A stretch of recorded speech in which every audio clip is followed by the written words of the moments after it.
So, it's day 2 away from CIY. For some of you, the experience is still very real, and that's awesome.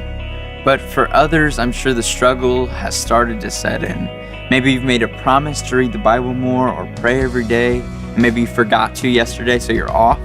Maybe you're simply struggling with the fact that we aren't surrounded by 1,000 other Christians worshiping with lights and the band and everything. It's probably getting harder for some of us to see Jesus. There were 2 stories on Tuesday that reminded us to see Jesus for who he is. Today, let's focus on the first one, where Peter is struggling to see Jesus through the wind and through the waves. Do you guys remember the story? Jesus starts off the story by going off by himself to pray.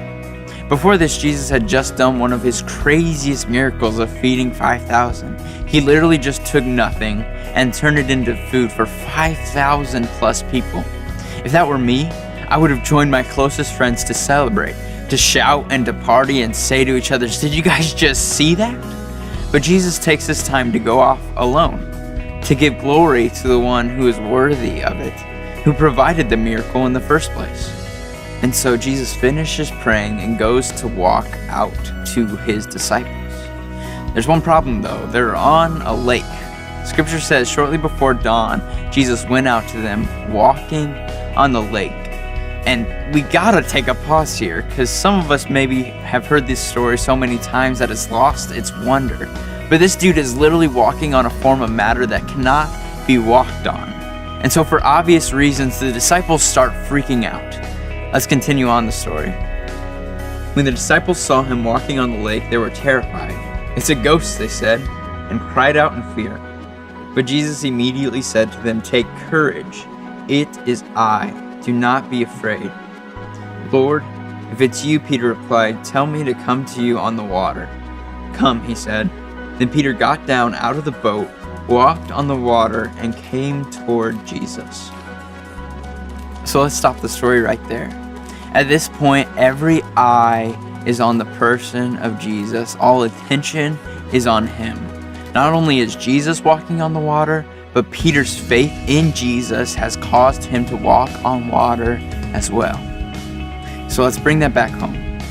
Throughout this all last week, every eye at Lee University was on the person of Jesus. It was easy to be faithful to him, to worship and pray and read the Bible and be nice to one another. It was easy to do those things because we were captivated with the person of Jesus. We couldn't look away. But when we went home, it seemed like the waves grew larger, the wind became more powerful, and it became easier to look away from Jesus. Then Peter got down out of the boat, walked on the water, and came toward Jesus. But when he saw the wind, he was afraid, and beginning to sink, he cried out, "Lord, save me." Immediately Jesus reached out his hand and caught him. Did you catch that word, immediately? Immediately Jesus reached out to save Peter. As soon as Peter asked for rescue, it was granted to him. Maybe all we need to do today is to reach out for Jesus and ask to be rescued. It's okay to fail and to be of little faith. And we'll talk a little bit more about that tomorrow. It's okay to fail as long as we call back to the one who has never failed. Today, set your eyes back on Jesus.